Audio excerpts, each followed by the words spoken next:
Muy buenos días, muy buenas tardes, muy buenas noches. Depende del horario en el que nos vayas a estar escuchando.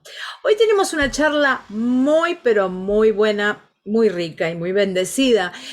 Si sos papá, si sos mamá, hermano, hermana mayor, abuela, abuelo, tío, tía, no te la tendrías que perder esta charla.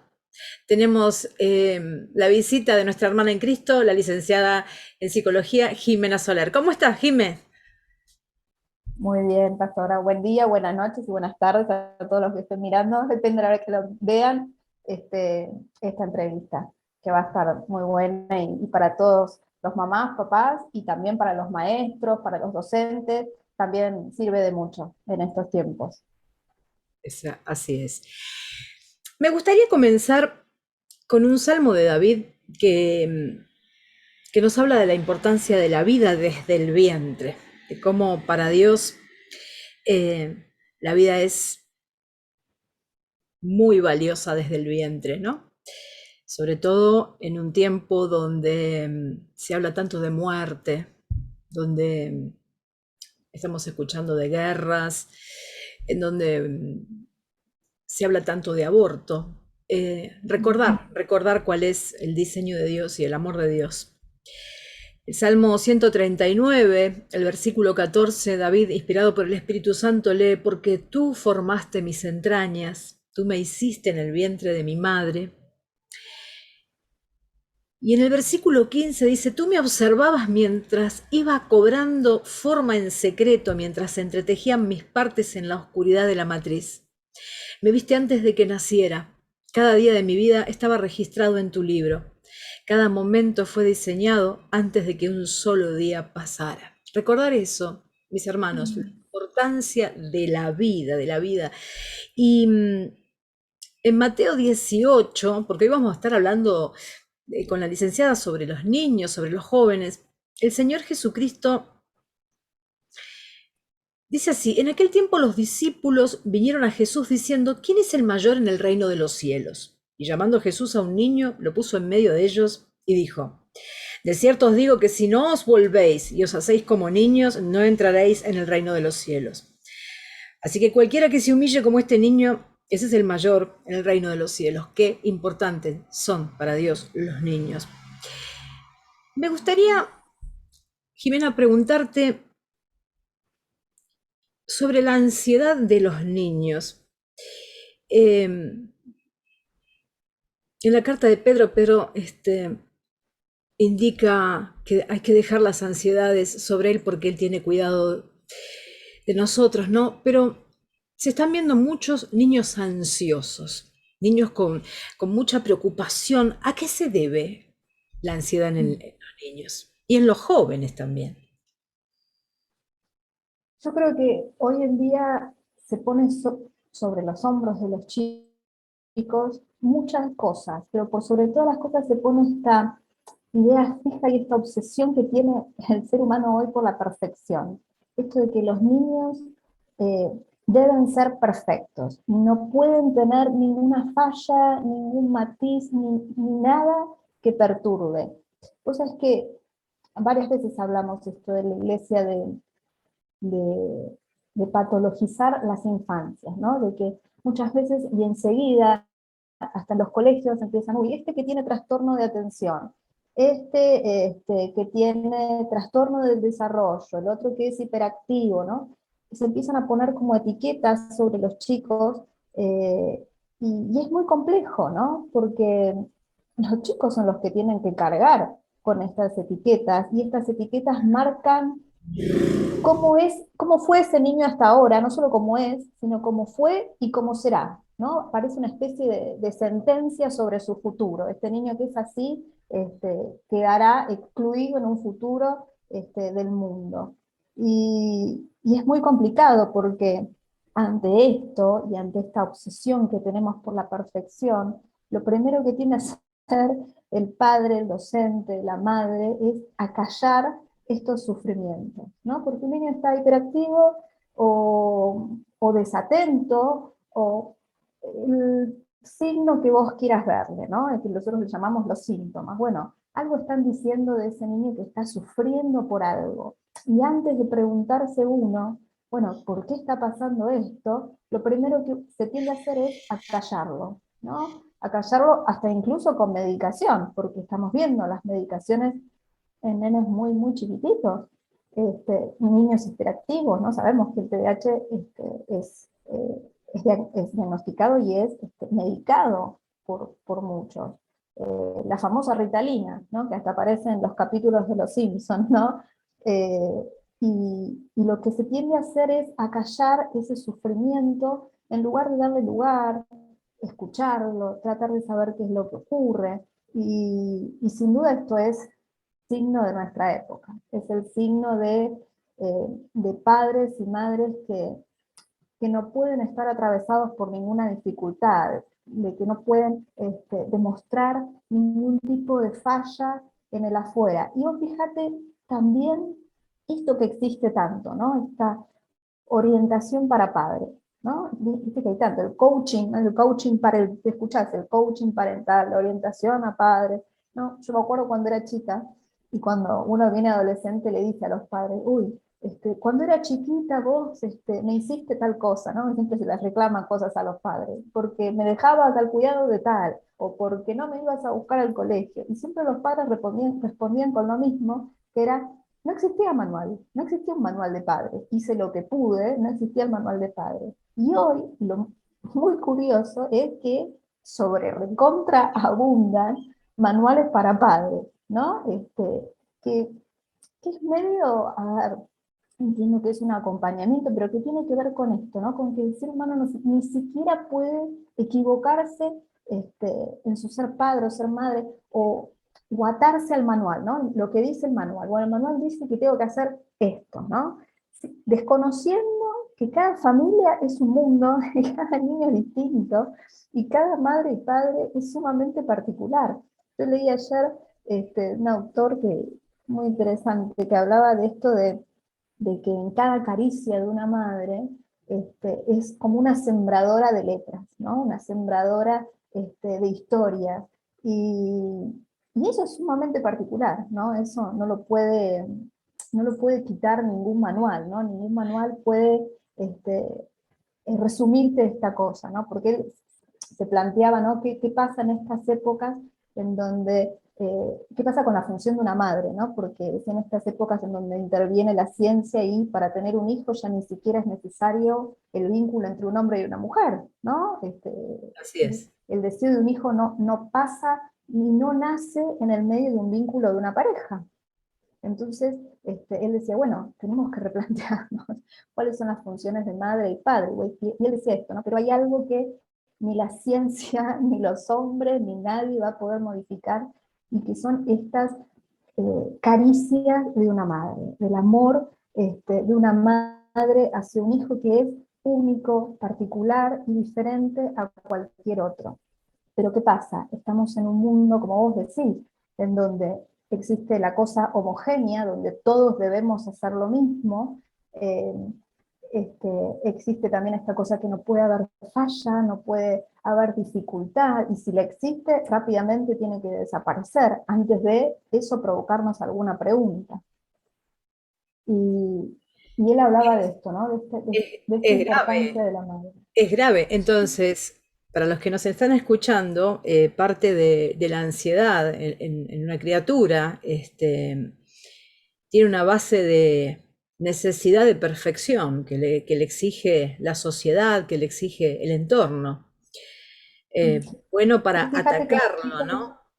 Sí, y también esto, ¿no? Que me parece que es importante, porque vos fíjate que los chicos hoy, quien trabaja, quien es psicólogo de chicos, ¿no? Concertar una entrevista con alguno con los nenes es imposible, ¿no? Porque tienen 8 horas de clases, porque van a jornadas completas de 8 horas, y salen y tienen deporte, tienen dibujo, tienen inglés, tienen artes marciales, no sé, bueno, tienen una agenda hiper completa. Y esta cosa de que los chicos tienen que estar entretenidos todo el tiempo, ¿no? Que no es lo mismo que estar jugando, ¿no? No. No es lo mismo que un niño juegue que esté entretenido todo el tiempo. Los celulares, las tablets cumplen esa función. Tomá el chupete electrónico y estate entretenido un buen rato. pero eso les quita el tiempo de juego, que es tan importante para poder elaborar todas las cuestiones que aparecen en la infancia, ¿no? Que a través del juego pueden elaborar emociones, pueden elaborar sufrimientos, cosas que suceden en la casa. El juego es maravilloso porque aparte es ese momentito en donde el tiempo se detiene, ¿no? Porque viste que los chicos a veces están jugando y uno les dice, bueno, vámonos a casa, que nos tenemos que y te dicen 5 minutitos más. Y por ahí estuvieron jugando 3 horas y son, dame 5 minutitos más de este juego. Pero esas son cosas que están faltando. ¿Por qué? Porque nos preocupamos más porque estén entretenidos, porque estén todo tiempo ocupados. Esto tiene que ver con un pensamiento muy adulto y muy del capitalismo, ¿no? De tener todas las horitas ocupadas, de trabajar todo el tiempo, ¿no? Y dejarles poco tiempo a ellos para que puedan hacer, ¿sabes qué? Para que puedan ser niños. Se les da muy poco tiempo para que ellos puedan disfrutar de su infancia y de ser niños. Tan importante lo que decías de la palabra, ¿no? De la importancia que el Señor le da a los chicos, ¿no? Fíjense cómo son estos niños, cuáles son las características. Él siempre decía, bueno, el que entra al reino de los cielos tiene que ser como un niño. Bueno, como un niño, insistente, inocente, pero dejemos que los niños sean niños.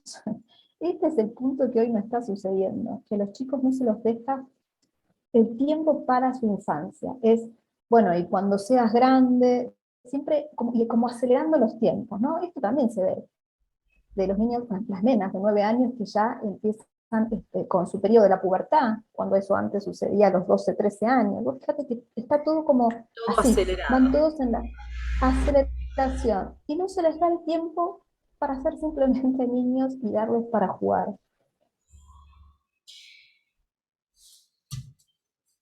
Una de las cosas que también se notan es que se aleja a Dios de todos lados. La sociedad está alejando a Dios. Y me gustaría traer Deuteronomio 6, desde el versículo 5,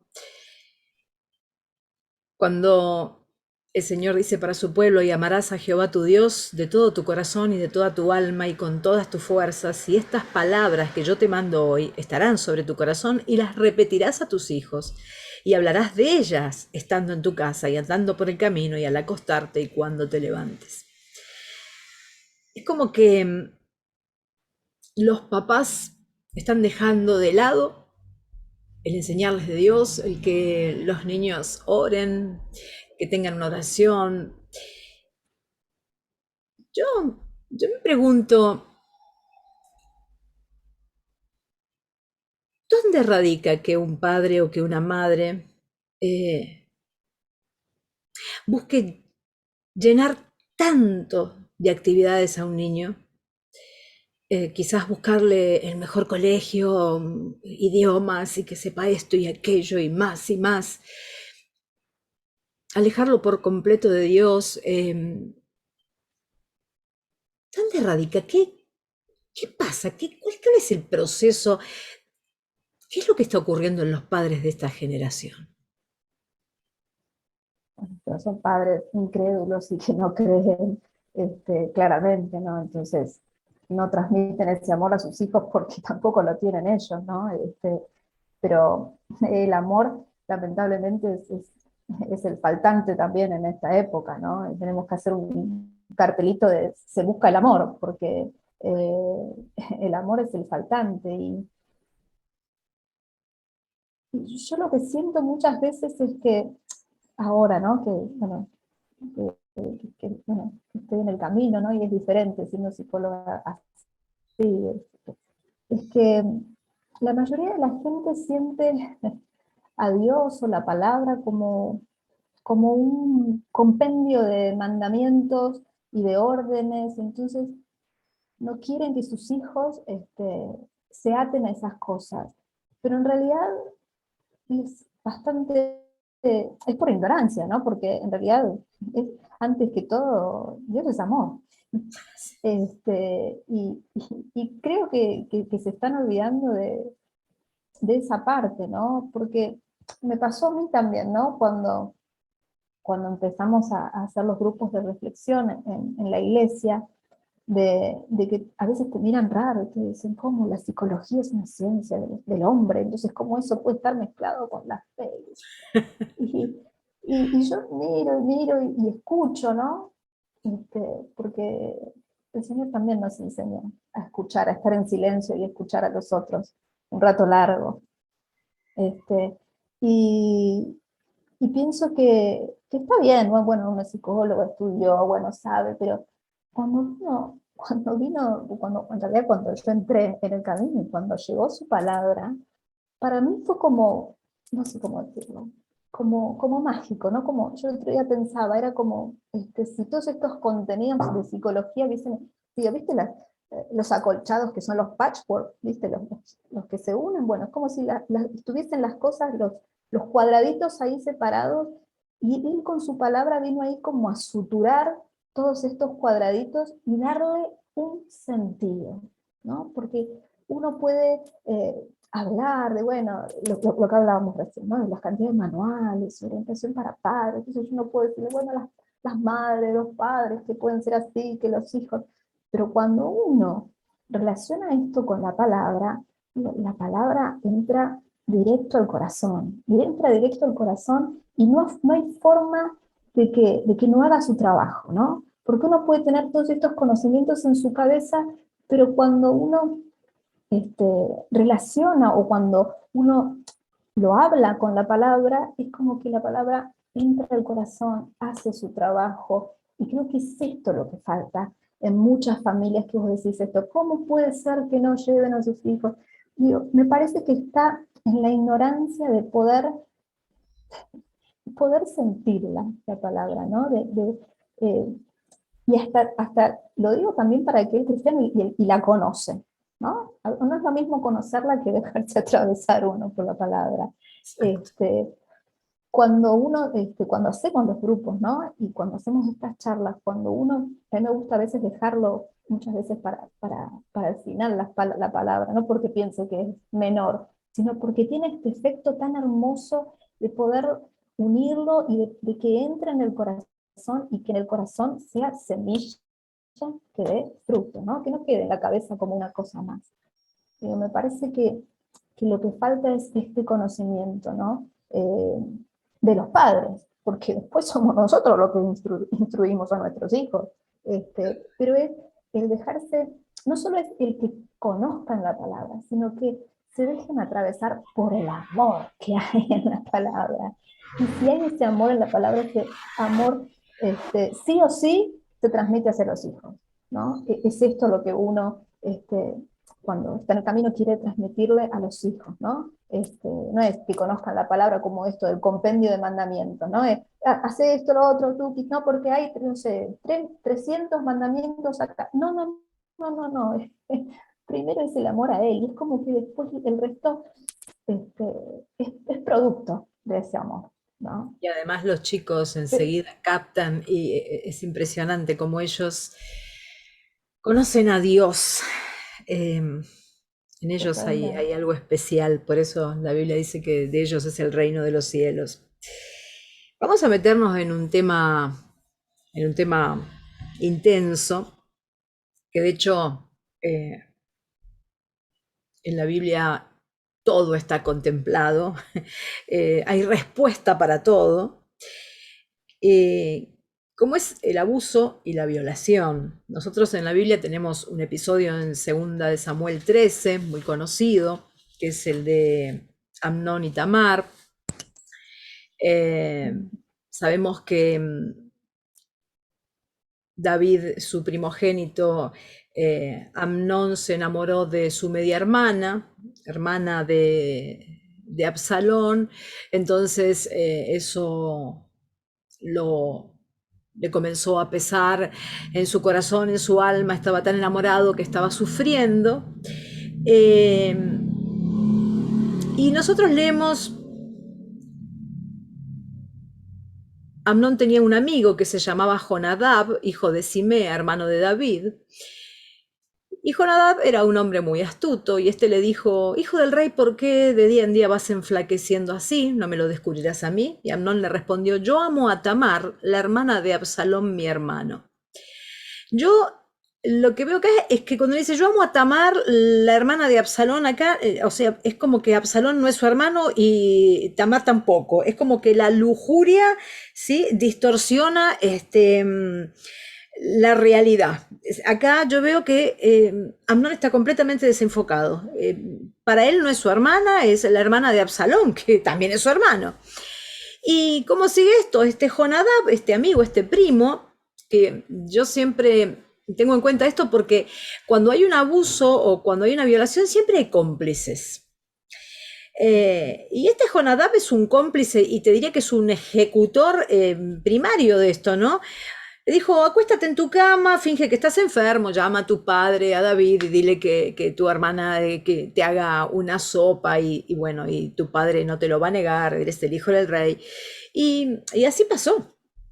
Este, Amnón se hizo el enfermo y David mandó a llamar por su hermana y bueno, y Amnón termina violando a Tamar y luego siente repulsión por ella y la expulsa, la saca a su hermana llorando.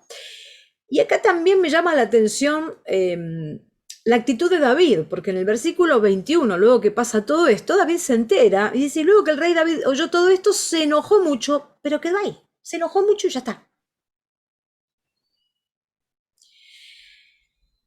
Entonces, eh, nos encontramos con una Tamar que queda destruida, con un Absalón que queda lleno de odio, de resentimiento porque su padre no hizo nada, odio hacia su hermano. Eh, Sabemos perfectamente que el abuso y la violación,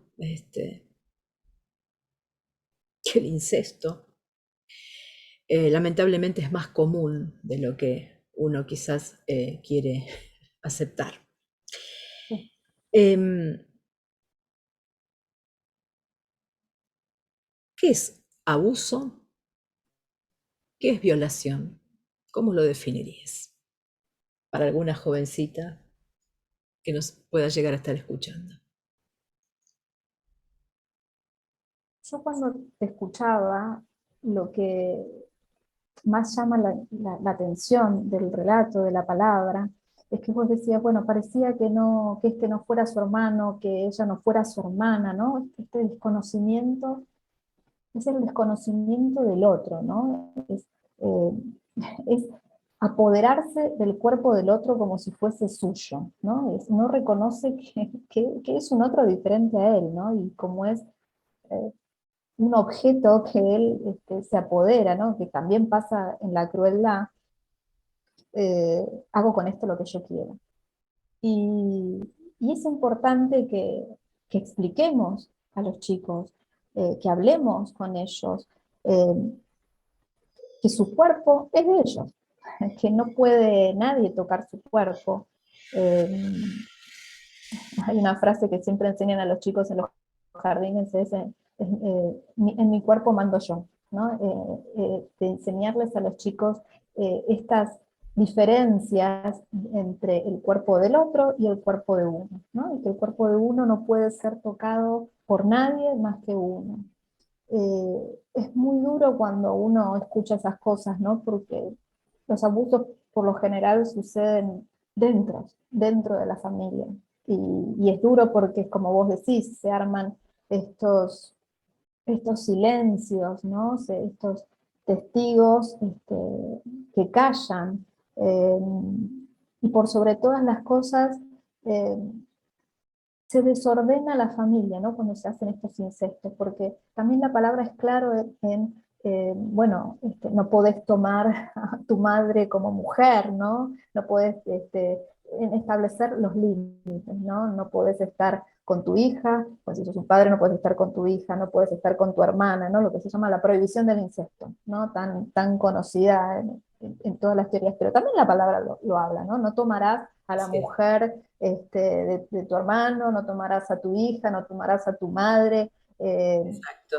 porque, porque el incesto lamentablemente es muy común y lo que genera es este desorden en las familias en donde quien debiera ser mi papá y debiera cuidarme, no me cuida, no me cuida y me lastima, ¿no? Entonces yo ya no puedo confiar más en él. ¿Y qué sucede cuando estos chicos crecen en el vínculo que tienen con una pareja o con el otro sexo, ¿no? En el caso de las nenas con un hombre, cómo esos vínculos quedan ahí, ¿no? Lastimando de por vida, porque lo que pasa muchas veces en el abuso es que cuando son chiquitos claramente no se dan cuenta de lo que está sucediendo, ¿no?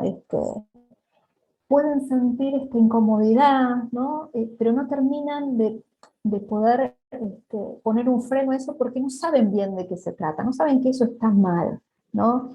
Es recién cuando llegan en la adolescencia que vuelven como a resignificar eso vivido en la infancia, y es ahí cuando se vuelve traumático, ¿no? Es lo que se llamaba el trauma en dos tiempos, ¿no? Es el haberlo vivido en la infancia, pero es recién en la adolescencia, cuando uno tiene otros conocimientos, bueno, eso que sucedió vuelve a resignificarse y genera un montón de consecuencias, ¿no? Genera un montón de consecuencias, sobre todo en las adolescencias, donde uno tiene que asumir el cuerpo que tiene, si es un hombre, si es una mujer, tiene que asumir su sexualidad, tiene que asumir su identidad, entonces, que, que sucedan justo en ese momento, es bastante particular, ¿no? Y es muy común ver a las adolescentes que empiezan primero que empiezan a recordar, ¿no? Viste que a veces dicen, ay, tantos años se cayó esta en decir el abuso que había, ¿cuántos años pasaron? No, no, no, momento, a veces tarda en ¿Hay recordar una y volver tendencia eso. a echar un velo a ese tipo de recuerdos? O sea, la mente acciona así.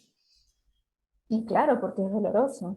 En cuanto en cuanto el ser humano registra, cuando el psiquismo registra eso que es doloroso, uno tiende a reprimirlo. Es muy común escuchar en gente que fue abusada en decir, no me acuerdo nada de lo que pasó ese año, por ejemplo, ¿no? Tal año que me pasó esto, no recuerdo nada. Y empieza quizás a aparecer en sueños, ¿no? O empiezan estos recuerdos que empiezan a despertarse a veces hasta con un sonido, ¿no? Es muy llamativo, esto es muy loco, porque a veces con un sonido que sucedió en la escena del abuso y que vuelve a reproducirse más tarde, eso despierta el recuerdo de lo que sucedió en ese momento. Digo, eh, no es tan fácil, ¿no? No es que lo recuerda toda su vida y entonces en la adolescencia, digo, a veces uno en el dolor tiende a encubrir esos recuerdos, a transformarlos, ¿no? Eh, por eso hay que tener mucho cuidado cuando uno dice estas cosas de, uy, tanto tiempo tardó en decirlo, uy, ¿cuánto tiempo que dejó pasar? No, bueno, no, cada uno lo puede decir cuando lo puede decir, porque es doloroso. Y, Jime, como tarda mamá, uno. ¿qué síntomas una criatura puede referir que sea como una alerta, ¿no? ¿Cómo una criatura puede estar dando un llamado de atención o demostrando que está siendo abusado? En muchas cosas, en los dibujos, en, en la enuresis, ¿no? Cuando se hacen pis en la cama, eh, cuando aparecen más temerosos de quedarse con alguien, cuando empiezan los terrores nocturnos, los chicos que se despiertan a la noche, que tienen pesadillas. eh, yo creo que los padres tenemos que estar muy atentos a cada uno de esos síntomas, como vos los decís, de estas señales, ¿no? que van sucediendo, que quieren, a ver, ¿qué es la manera que tienen los chicos de hablar, ¿no? Estos síntomas son la manera que tienen de hablar de eso que pasa, que vuelvo a decir, no pueden elaborarlo de la manera que lo pueden hacer quizás en la adolescencia o más adelante, ¿no?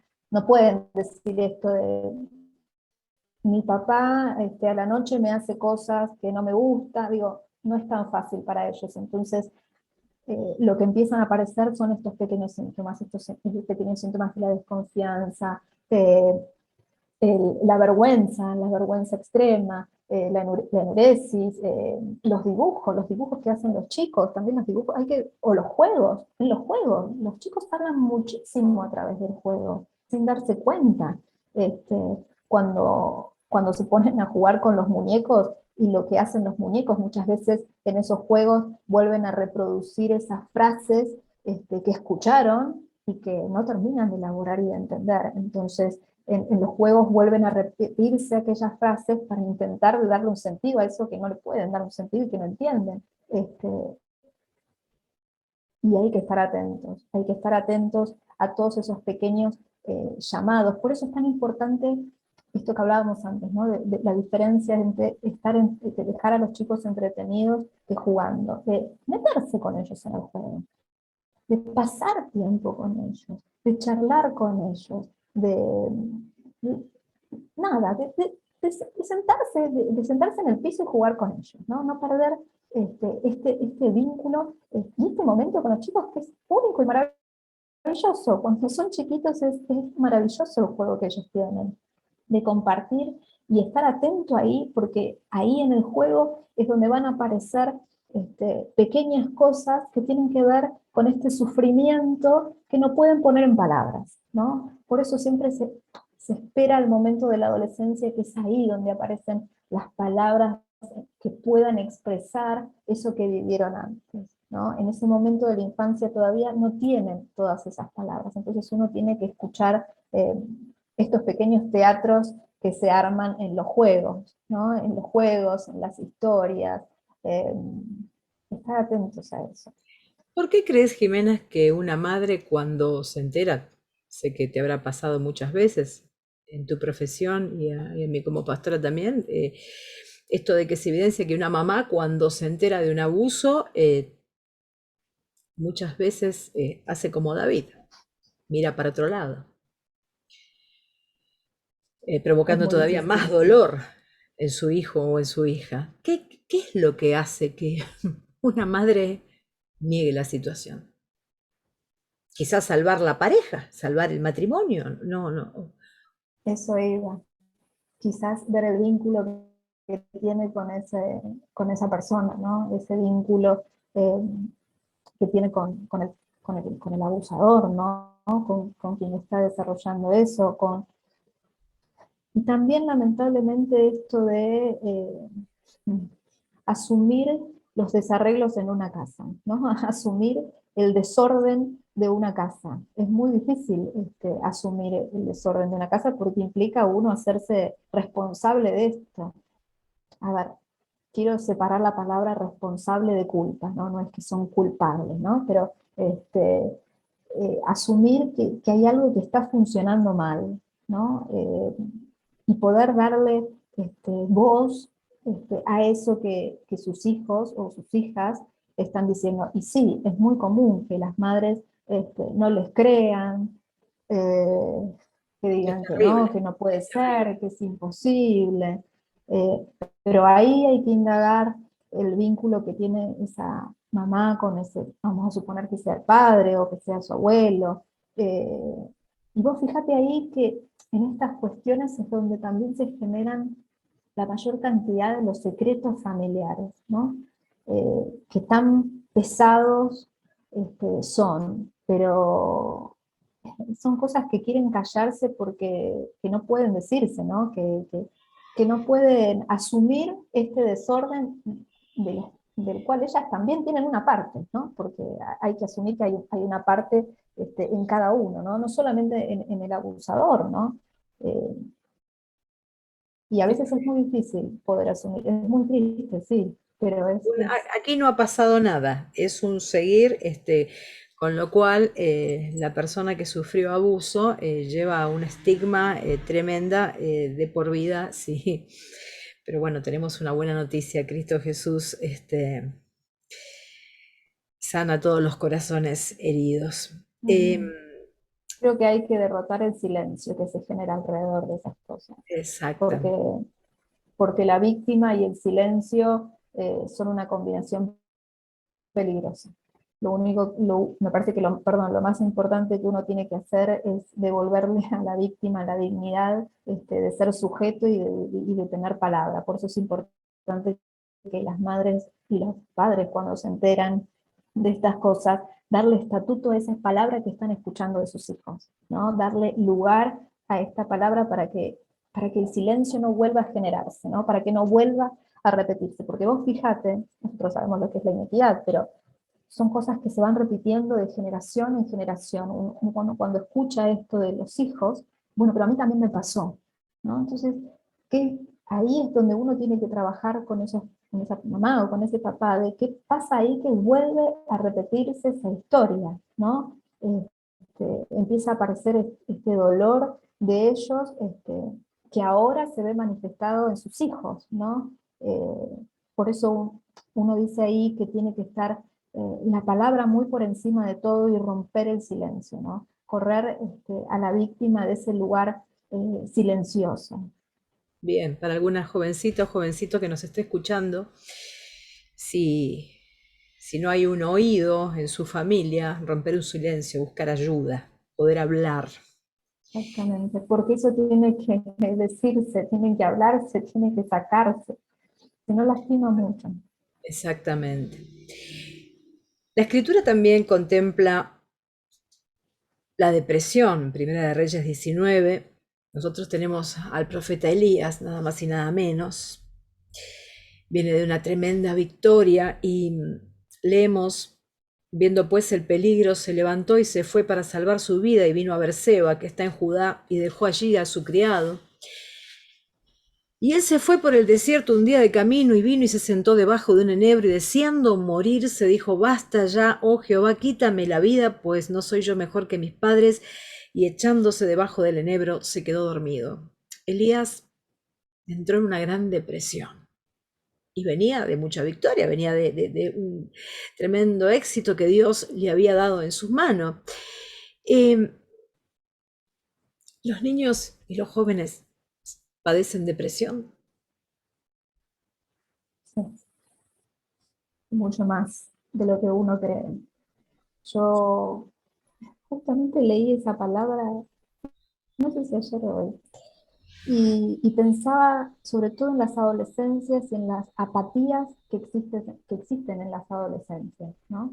Hace un tiempo atrás surgió un fenómeno que se llamaba los hikikomori, yo no sé si lo escuchaste, Pastor, alguna vez en Japón, que son estos chicos que están encerrados en sus cuartos años, meses, ¿no? Y que no salen para nada, ¿no? Terminan los padres, por general las madres, llevándole hasta la comida, a la habitación, porque no salen para nada, ¿no? Y siempre se hablaba de, bueno, esto es producto de la exigencia de la sociedad japonesa, entonces donde no encuentran salida, entonces quedan encerrados. Y es como que quedaba ahí, ¿no? Parecía ahí como a lo lejos, eso que sucedía allá, como el COVID, ¿no? Que sucedía ahí en otro continente, lejos. Y sin embargo esto empezó a acercarse, ¿no? Y es cada vez más común observar que los chicos entran en esta apatía, que terminan encerrados con las computadoras, con las tablets, y que empiezan a perder ese vínculo con el otro, empiezan a dejar de trabajar, sin tener ganas para estudiar, sin tener ganas para juntarse con amigos, todo lo que es empuje en la adolescencia, todo lo que implica vida, está totalmente coartado. ¿Y qué pasa con esos chicos, no? Porque yo sé que, a ver, muchos que escuchan esto van a decir, bueno, pero mi hijo es adolescente y se la pasa en el cuarto. No, no, bueno, vamos a hacer diferencias. Una cosa es en la adolescencia que están encerrados en los cuartos teniendo esta vida separada de los padres, ¿no? Pero otra cosa es el que se queda 24 horas ahí adentro y que vos ves que tu hijo no tiene amigos, que no estudia, que no trabaja, que no sale, ¿no? Me parece que es ahí donde tienen que prenderse las alarmas de estas depresiones y de Bien, estas apatías. bien por esa Y hay un cita. psicólogo que empezó a hablar de esto, ¿no? Y dijo, bueno, se está produciendo un cambio, ¿no? Porque antes se hablaba más en las adolescencias de los trastornos de la alimentación, de Sí, las drogas dependencias, que si bien siguen existiendo, ¿no? Ahora, él decía lo que hoy el signo de este tiempo, el signo de esta época, decía, son los muros, ¿no? Son estos chicos que se encuentran amurallados en sus cuartos, que se encuentran encerrados, que son, él lo llama, vidas que se protegen de la vida, ¿no? Que, que no pueden salir y que no pueden vivir, ¿no? Y él decía, bueno, el muro es el signo de nuestra época por muchas cosas, ¿no? No solo por estos jóvenes, daba el ejemplo de estos muros que se construyen en las fronteras, ¿no? En una época entre México y Estados Unidos construían esos muros entre las fronteras. El COVID también hizo aislarse, que uno se amurallara en las casas durante cuánto tiempo, ¿no? Cortando todo vínculo. Por eso los jóvenes son una muestra más de este signo de estar encerrados y amurallados. Y uno tiene que estar ahí para sacarlos de ese lugar, como papás, no como estos padres de los hikikomori que les llevaban la comida al cuarto y se entregaban al asunto, sino que estar ahí como padres y como testimonio de vida, ¿no? Que los hijos vean testimonio de vida en el sentido de que vean la vida que llevan sus padres, porque también pasa en las casas cristianas, ¿no? ¿Cómo puede ser que en casas de cristianos estén ahí los hijos encerrados, apagados? ¿Dónde está el testimonio de vida de un cristiano, no? Tiene que ser, la palabra no está acá para leerse a la noche, sino tiene que atravesarse, uno tiene que ser testimonio de la palabra, y la palabra es vida, y tienen que estar los padres ahí como testimonio de vida. Y la manera de sacar a estos chicos, volviendo a Elías, porque la palabra cuando continúa, que él también se había encerrado en la cueva, donde ahí aparece la tormenta de viento y el fuego, y después el silbo apacible, y aparecía la voz de Dios que le decía, bueno, salí, Elías, salí de la cueva y anda, es muy hermoso esto, porque Dios le dice, bueno, y anda, tenés que ir a ungir a Eliseo, y tenés que ir allá a hacer esto con esto, y después leer la palabra y decir, pero qué malo, qué poca compasión, si está tan deprimido, ¿por qué no lo hace? Quedarse ahí, no, la palabra es hermosa porque lo que nos enseña es que una manera de salir de esa apatía es ocupándose de otro.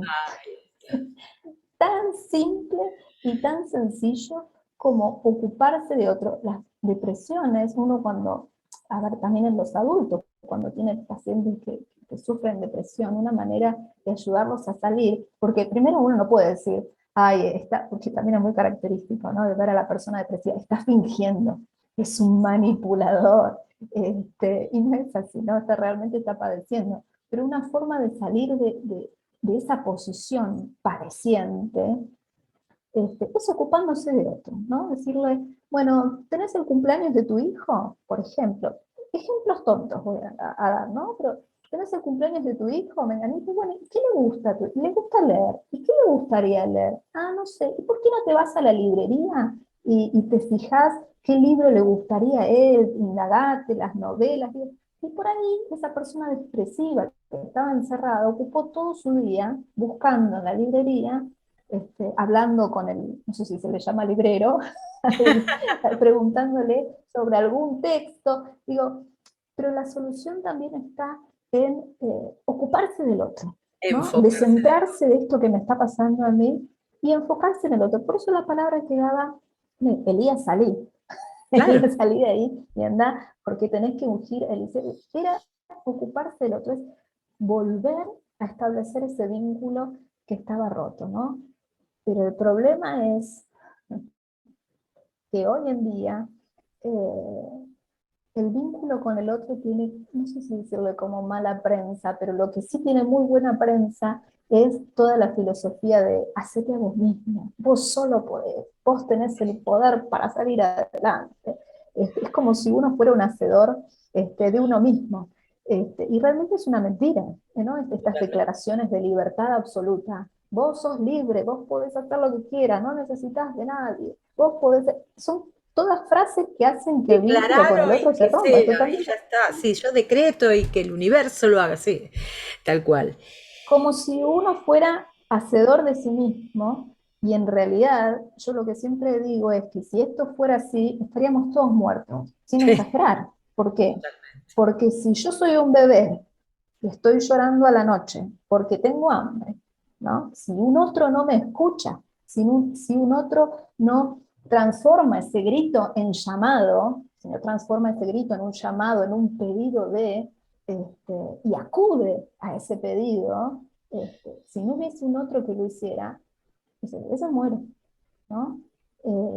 Entonces es muy tonto poder creer que uno puede ser hacedor de sí mismo y puede ir por la vida sin estar vinculado con el otro. Por eso lo que uno tiene que estar así, ahí en ese lugar haciendo como padre, ¿no? Es volver a restablecer este vínculo, tal cual lo indica la palabra, porque vuelvo a decir, ¿no? La palabra tiene esta cosa maravillosa, ¿no? De poder dar vida a esto que uno puede explicar desde el punto de vista de la psicología, ¿no? Este, pero de hecho la palabra también lo habla mucho, ¿no? Estos gritos. Yo recordaba que Ismael en el desierto, cuando él grita, ¿no? Este grito, y ante este grito aparece ahí el Señor dándole consuelo, ¿no? Pero hay un otro que está escuchando siempre ese grito. Hay un otro que está transformando ese grito en pedido de ayuda, en llamado. Dios transforma esos gritos que uno hace en la noche y en la desesperación en llamados y acude a esos llamados. Por eso es imposible pensar que el hombre puede ser hacedor de sí mismo y vivir así, ¿no? Ir por la vida sin Así vincularse es. con nadie. Por eso digo que estas zapatillas también son estos amurallamientos que hay en estos jóvenes, son productos de la época y de estas filosofías de vos solo podés, hacerte a vos mismo, no necesitas de nadie, al contrario, el otro puede coartarte la libertad. Cuánto daño, cuánto daño. Nosotros vemos dos suicidios emblemáticos en la Biblia. Uno es el de Aitofel, que no soporta que le salió mal el plan de terminar con la vida de David y va y se suicida. Y vemos el suicidio de Judas. eh, ya no soportaba la culpa, lo derribaba. Hay mucho índice de suicidio eh, en la Lamentablemente, sí. adolescencia. ¿Qué cosas, a los papás que nos escuchen, qué cosas son señales? Porque creo que hay muchos chicos pasando depresiones, muchos padres que no ven las señales, porque bueno, porque el chico está metido adentro de la habitación, como decís vos, y bueno, y está bien, ¿qué le va a pasar? Pero esto puede terminar en un suicidio. Entonces, ¿cuáles son las señales? ¿Hay señales porque también está esa muletilla tan conocida que, bueno, si se va a suicidar no lo va a andar diciendo, pero hay señales que evidencian que un joven, una jovencita están pensando en quitarse la vida?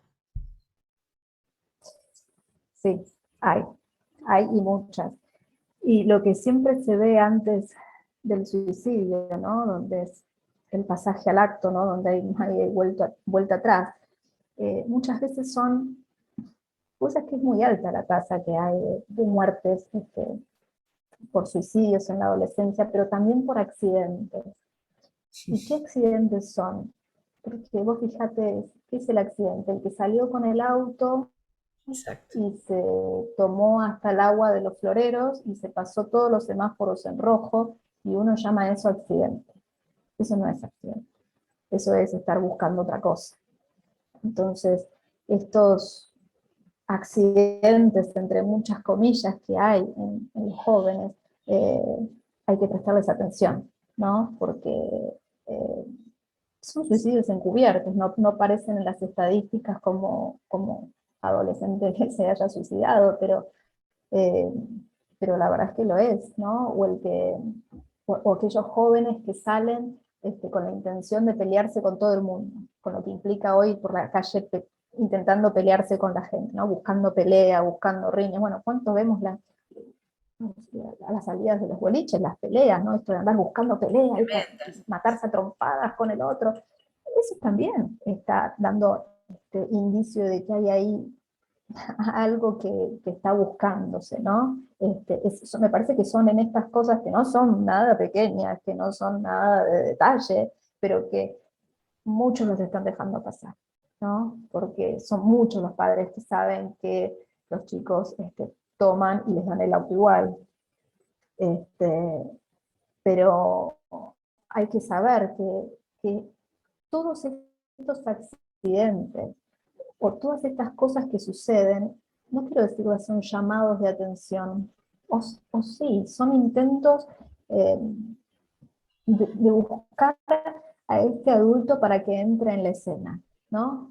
Eh, cuando Es un ellos pedido de empiezan a auxilio. sentir que no son más valorados por el otro, ¿sí? Pero es cuando ellos empiezan a sentir que no son valorados por el otro, ¿no? Cuando empieza esta pregunta que yo siempre hago, bueno, ¿el qué me quiere el otro? Cuando yo hago la pregunta del qué me quiere el otro y yo no encuentro una respuesta muy buena, voy a empezar a hacer cosas, ¿no? Para buscar esa respuesta. Por eso lo último que tiene que hacer el adulto en esas ocasiones es salir de la escena, ¿no? Nunca quedarse en esto de, ay, lo está haciendo para llamar la atención, ¿no? Porque cuántas veces ocurren cosas y no, lo está haciendo para llamar la atención, entonces yo no le voy a dar bolilla porque me está queriendo buscar y qué sé yo. No, no, son los intentos y son los llamados que están haciendo al otro para justamente no poder salir de la escena. Porque cuando el joven o la joven se siente que salió de la escena, no ha vuelto atrás. Hay un pasaje al acto, hay suicidio, y el lugar en el que quedan es en un lugar de desecho, ¿no? Un lugar de desecho y un lugar de objeto. Vos fíjate que, voy a contar, cuando yo empecé a trabajar en el hospital, la jefa de servicio que estaba en el hospital se había suicidado. Y no solo que se había tirado a las vías del tren, sino que se había subido a uno de estos puentes que hay sobre las vías, y de ahí se había lanzado a las vías del tren cuando pasaba el tren. Y digo esto para tratar de figurar, aunque sea muy doloroso, el lugar de desecho en el que queda el ser humano cuando toma esta decisión, ¿no? Pero para quedar ubicado en ese lugar de desecho, muchas cosas tuvieron que haber pasado antes, ¿no? No queda en ese lugar de un día para el otro, ¿no? Ay, Eh, hay otras cosas, antes se le llama acting, en psicología se le llama acting, pero no porque estén actuando, ¿no? Sino porque son intentos desesperados, ¿no? Porque el otro no lo excluya de la escena, ¿no? Vuelvo a decir, si salen con el auto tomados y pasándose todos los semáforos en rojo, sí, ¿no? Algo está pasando. Si cruzan la calle sin mirar, y no es un accidente, ¿no? Hay que estar escuchando, hay que estar viendo y escuchando qué es lo que se está diciendo en ese acto. Eh, pero por eso digo, muchas veces las tasas de suicidio en la adolescencia son mentirosas, porque no están incluyendo todos esos accidentes en todas esas donde búsquedas de claramente muerte. hay Sí, una búsqueda. qué tremendo. Exactamente, es una Primera búsqueda de de muerte. Corintios 10, 23, todo me es lícito, pero no todo conviene.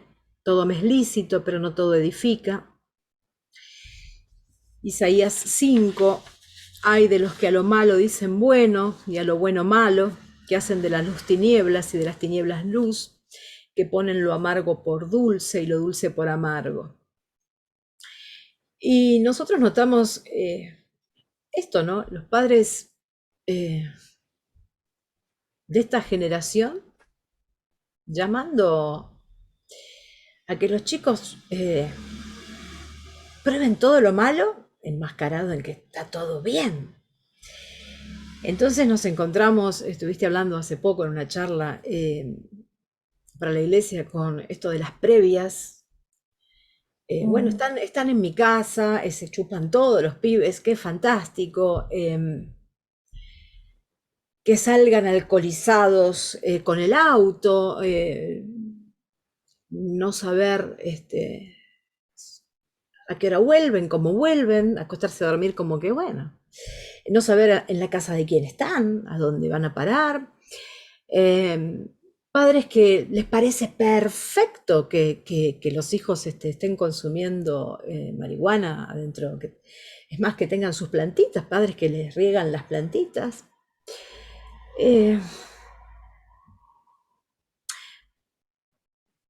una libertad sin control que no es libertad, que es una destrucción.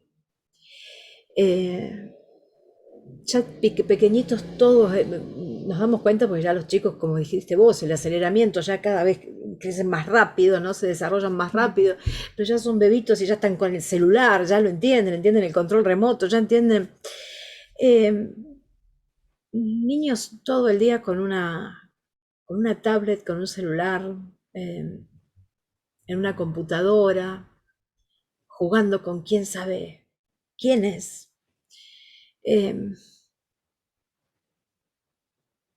El alcohol. Me recuerda, ¿no? Al libro de Esther, a los banquetes del rey Asuero, ¿no? Que era que le gustaba banquetear, que le gustaba tomar, ¿sí?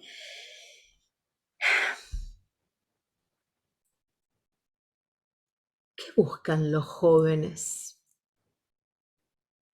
¿Por qué? ¿Por qué alcoholizarse?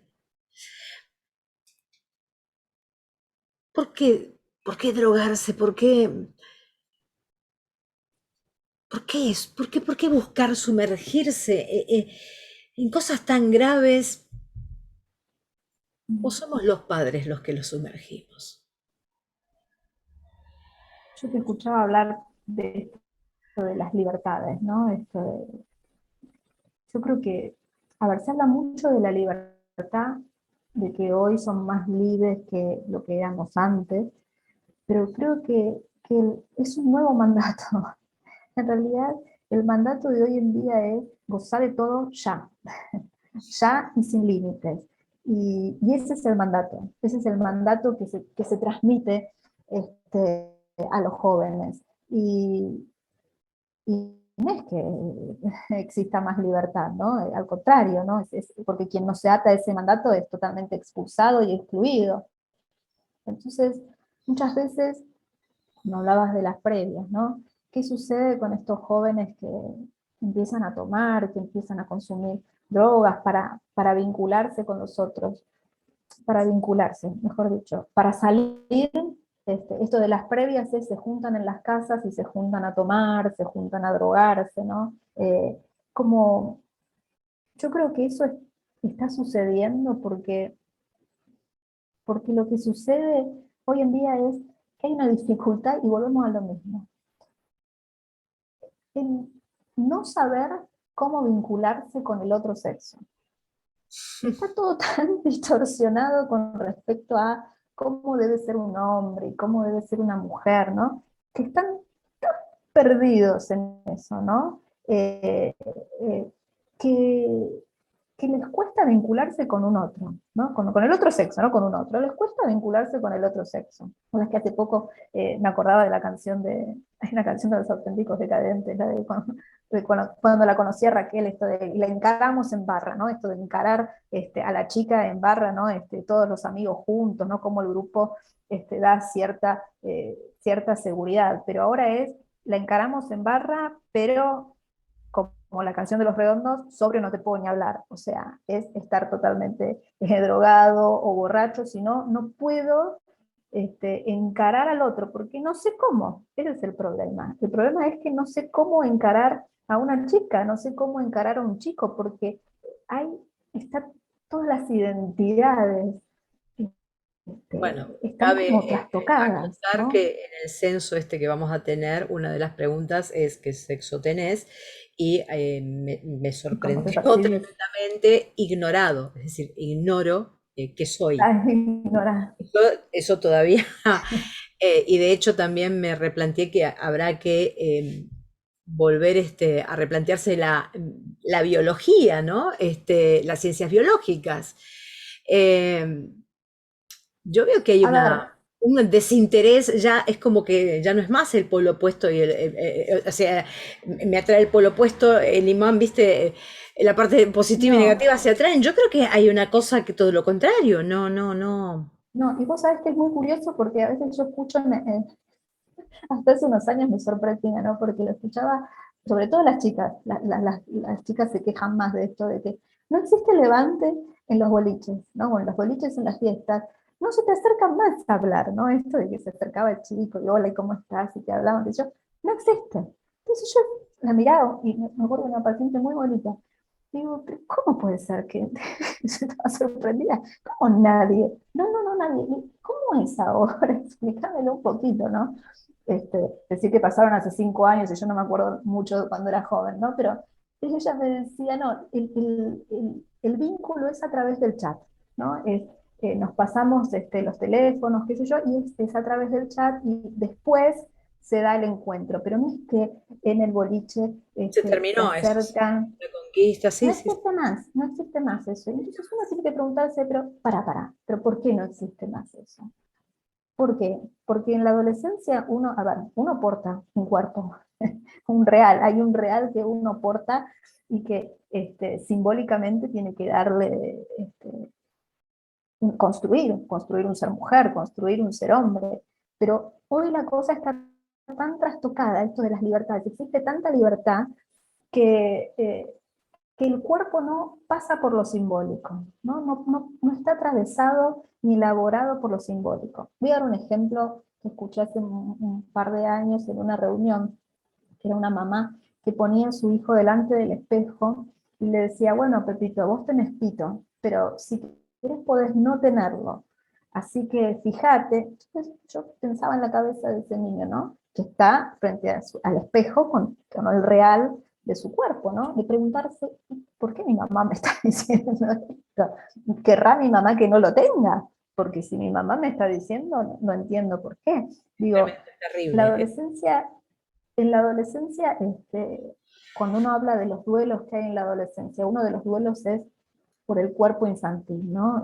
Ese niñito, ya ese cuerpo de la infancia ya no existe más, que yo siempre doy este ejemplo de cuando crecen los chicos, viste, es como cuando agrandás con los dedos una imagen del celular, bueno, van creciendo, vos no están tan distintos, pero cuando llegan a la adolescencia el cambio corporal es diferente, ¿no? Cambian muchas cosas. Los hombres, viste que a veces se ponen torpes porque les crecen más los brazos que el resto del cuerpo, entonces se llevan por delante cosas, se chocan, la voz cambia. En las mujeres los rasgos sexuales secundarios aparecen. Digo, y algo tiene que hacerse con ese cuerpo. De alguna manera, simbólicamente, yo tengo que elaborar todos estos cambios que hay en mi cuerpo. Pero está todo como tan, entre comillas, vamos a ponerle, libre, que se encuentran perdidos en esta construcción de lo que es hacerse un jovencito o una jovencita. Entonces, si a mí me cuesta tanto poder definir quién soy yo, imagínate cuando yo tenga que elegir al otro, ¿no? Cuando tenga que encontrarme con el otro sexo y elegirlo, ¿no? Mayor matete. Entonces, como mayor matete, la solución fallida que se encuentran es, bueno, me tomo todo, me fumo, no sé cuántas cosas, entonces pierdo la conciencia y en esa inconsciencia Ahí, puedo vincularme con el otro, puedo encarar al otro sexo, ¿no? de hecho, creo que los varones hoy por hoy, los jóvenes quizás eligen estar jugando en la Play o conectados en la PC antes que estar con una chica. Eh, ¿Sí? vamos a, para ir dando un cierre a esto, Eclesiastés 7:9, no te apresures en tu espíritu a enojarte, porque el enojo se anida en el seno de los necios. Nosotros vemos mucha necedad, mucho enojo, mucha ira y mucha violencia entre las criaturas. Las cosas que se dicen, cómo se agreden, las palabras que utilizan. Eh, y también sorprende ver las actitudes de las mamás a la hora de tener que actuar para enseñar a sus hijos a conducirse como una persona de bien, a conducirse con un buen corazón. Entonces vemos que las mamás quizás tienen más ira, más enojo que sus hijos y lanzan también dardos a las otras mamás. ¿Cuán afectados se ven los niños ya desde muy pequeñitos? Esto del bullying, esto de patotear al compañerito, humillarlo, de golpearlo con palabras y golpearlo también, porque hay chicos que reciben golpes en el colegio. Eh, ¿Qué nos puedes decir de esto, Jimé? Yo creo que lo que hay en esta época también es como una hijocracia, se le llama, donde los chicos empiezan a ser como el centro del hogar y lo deciden todo, ¿no? Y los deja en un lugar bastante desamparado, porque no están aún en posición de decidir ciertas cuestiones. Eh, y creo que muchos chiquititos se sienten frustrados, ¿no? Porque aparte en la infancia, a veces cuando uno habla de los berrinches de los chicos, ¿no? Es otra cosa, ¿no? No es agredir a otro nene, pero eh, en la infancia el deseo es bastante imperativo en la manera en la que se muestra. Y justamente en los berrinches tiene que mediar ese padre, estar ahí poniendo, siempre yo digo, con cara de póker, sin angustiarse, no ponerse mal. eh, pero ¿por qué tiene que estar ahí sin angustiarse y con cara de póker? Porque ese niño tiene que saber que puede confiar en su papá, porque si él pierde los estribos y su papá pierde los estribos, ¿quién me ayuda? ¿Quién me saca de esto, no? Y sucede esto, ¿no? En estos niños que pierden los estribos en las escuelas y después vienen las madres y pierden los estribos arriba, bueno, ¿dónde está el límite en todo esto, ¿no? ¿Quién puede, en quién puedo ampararme, ¿no? ¿Quién puede ayudarme a esto? Porque posterior al berrinche, ¿no? A posterior a que uno calmadamente lo levante, ¿no? Y que sepa que puede confiar en uno, es que empiece a darse la palabra, ¿no? Que pueda poner esas cosas que ellos consideran que pueden arreglarlo los actos a las trompadas, que empiece a aparecer la palabra y que puede elaborarse. Pero otra vez vuelve esta cuestión de la cosa imperiosa. Lo quiero ya, y no me importa el otro, no me importa la espera, ¿no? Empiezan a generarse estas cuestiones que tienen que ver con la agresividad, no es un solo lugar en el que hay dos, ¿no? Y no hay posibilidad de la espera, pero no hay posibilidad de la espera para ellos, quizás por ser niños, porque su forma de desear es imperiosa, pero tampoco hay espera en el padre o en la madre, ¿no? No hay manera de elaborar ese tiempo de espera, ¿no? Quiero algo y lo obtengo. Y están ahí estos padres también generando en ese niño esta sensación de que él puede tener lo que quiera cuando quiera, ¿no? Que vos podés lograr lo que vos quieras, mi vida. Si vos Generando querés más algo, frustración y más infelicidad en la criatura. si querés lo podés tener, vos podés. Este, pero no es por ahí el camino. Proverbios 23:13, no rehuses corregir al muchacho. Eh, yo siempre digo, ¿no? Mientras predico que he conocido el psicólogo OJ, Psicólogo. y aquí estoy. Pero mientras te escuchaba, eh, se me venía una sola cosa a la mente. Hay falta de amor. Hay falta de Vamos amor. a hacer el cartelito. El wanty del buscado, vamos a poner buscado amor. Exactamente, y hay falta de amor, no solo de parte de los padres para con los niños. Los padres, a ver, se está pasando un momento, por lo menos en nuestro país, ¿no? Mundialmente está horrible esto, pero en nuestro país con muchos problemas económicos y los padres tratan de traer este, el sustento a la casa, pero se desenfocan en los chicos, en los jóvenes. Eh, Falta amor y también falta amor, eh, no vamos a decir en todos, pero sí se nota en una gran mayoría de docentes. Hoy es más fácil para el docente encontrar al pibe defectuoso y métanle ya a alguien que se ocupe. Ya no, quedó en extinción esa docente que se sentaba al lado del chico y, y No se, existe se aprendizaje sin empecinaba en amor. hacer su labor. Hoy no se lo ve, sin ánimos de ofender a nadie, pero hoy es como que, bueno, todos los pibes vienen defectuosos y falta amor, falta Es que amor. no existe el aprendizaje sin amor, no hay forma, siempre digo lo mismo, ¿no? Pero en un niño perdón, de primer grado, de segundo grado, ¿no? Que es donde empiezan ahí a alfabetizarse, digo, no hay forma que un niño quiera dejar de jugar para aprender a sumar, a restar, para aprender las letras, no hay forma que voluntariamente quiera hacer eso, la única forma para que haga eso es amando a la docente que tiene, ¿no? Es a través del amor, ¿no? Si hay un amor entre ese niño y la docente, ese La niño va, docente tiene que tener ganas también de que de enamorar a ese niño, porque eso es lo que estamos viendo, ¿no? Yo notaba hace pocos días en mi hijo más pequeño que él tenía como vergüenza de preguntarle a la señorita algo que no entendía. Le dije, hijo, para eso está. A ver, se lo terminé enseñando yo, pero es como que los niños como que te mandan la tarea, bueno, resolvelo vos, enseñale vos, o sea que uno termina diciendo, ¿qué onda con el uno se colegio? pregunta, Sí, sí, lo tengo no que. los ven A que ver, están una cosa es trabados. sentarme a hacer la tarea y ayudarlo en lo que por ahí no. Pero de ahí a que tengas que darle toda la explicación, falta de amor. Nos vamos a quedar con, creo que con la base esa y terminar diciendo que necesitamos de Dios, porque como se dijo al comienzo, Dios es amor. Jimena, mil gracias. Vos, Me encantó hablar con vos y bueno, y vamos a estar pasando el celular de Jimena para todos aquellos papás o mamás que quieran hacer una consulta.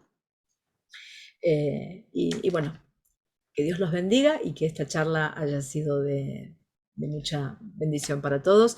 Gracias, Jime, gracias por tu tiempo y gracias, bueno, y un pastor. saludo a tu familia. Dios te bendiga. Dios te bendiga, pastor. Besitos. Chao, Jime. Chao, chao.